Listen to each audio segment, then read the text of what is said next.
come on. Don't give me that concerned look of yours. It's nothing to worry about.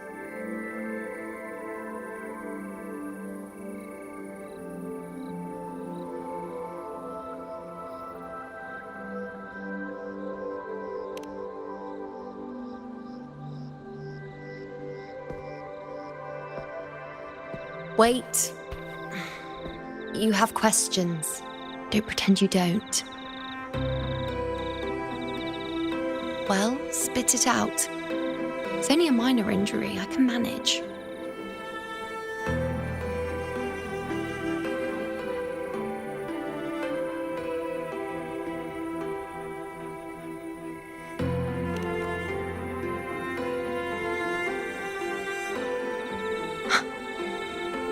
So you've managed to glimpse that far? Or is there more?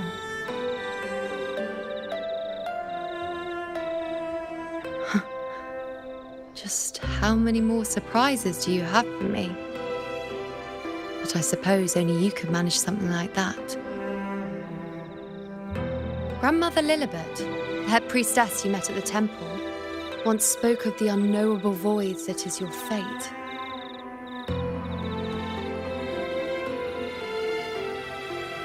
I've yet to fully interpret what she meant by that, but one thing is clear. You are the most unique among us all.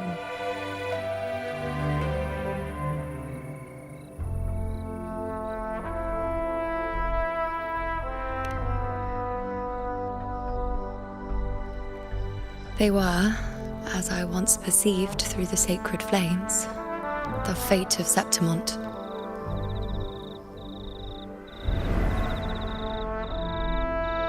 Just as you saw, the dark tide will bring destruction to Septimont and the death of Augusta.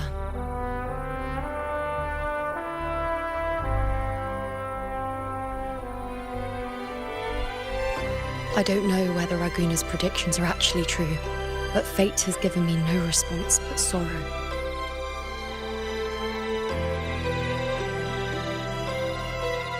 Though I would deny it to the end, as it is now, I cannot ignore it any longer. The dark tide is a force to be reckoned with. Its terror lies not in the illusions it shows or the lies it spins. Rather, it uncovers the parts of us we hide the most carefully, the parts of ourselves we least wish to face.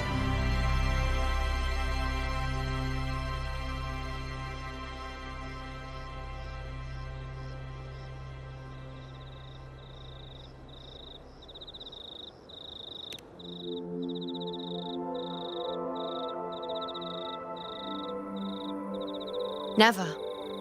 My prophecies are never wrong.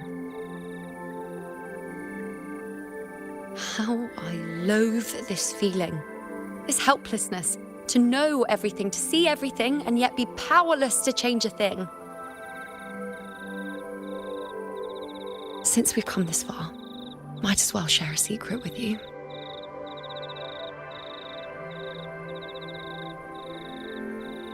The Iuno you see before you can no longer see the threads of fate. I gave up my ability to peer into fate in exchange for the resonance power to resist the dark tide. Why? Because I refused to be fate's obedient puppet, bowing to its whims and letting it dictate my every step. But in the end, despite all the sacrifice, we still couldn't escape its grasp.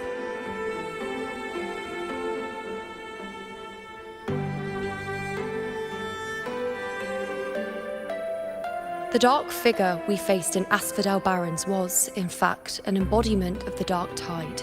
We call it the false sovereign. Unlike other dark tide creations, it can devour and reshape the scattered powers of its maker. I'm unclear how things will unfold, but I'm certain it's the source of evil that will bring about the fall of Septimont, just as the prophecy foretold. Before this hunt, Augusta and I investigated such dark tide irregularities at the Sanguis Plateaus. We then formed a plan to take advantage of the Sovereign's nature, using the Chorosaurus as bait to lure out its imperfect form. Maybe this way we can rewrite Septimont's tragedy before it even begins. But as you can see, we failed.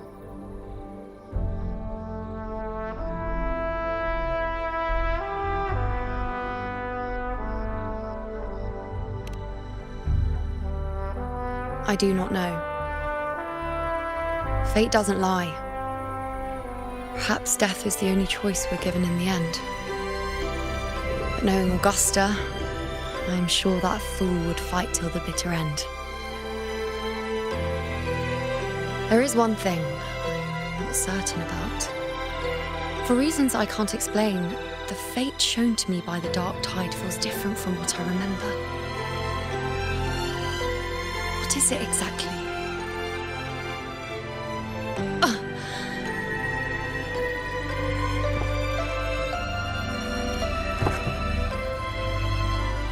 A side effect of my resonance power.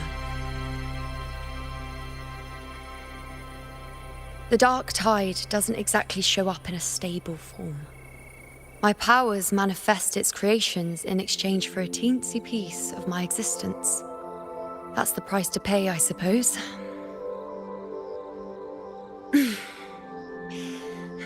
I admit it sounds a bit complicated. In short, just know a little sleep will relieve these side effects.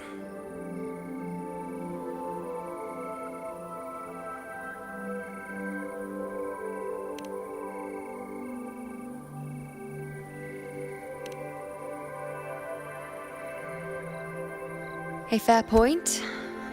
Once I've recovered my strength, sorting out these questions will be as simple as a flick of a finger. Oh, by the way, take this.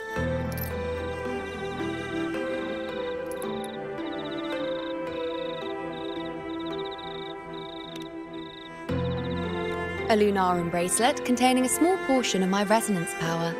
It was passed down to me by my predecessor when I became a priestess.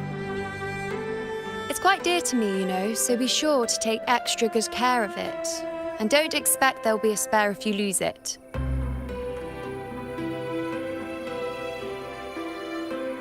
Rely on it in my absence.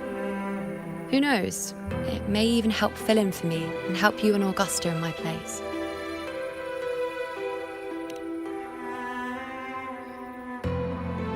Now, why would you say that? I'll only be taking a short nap.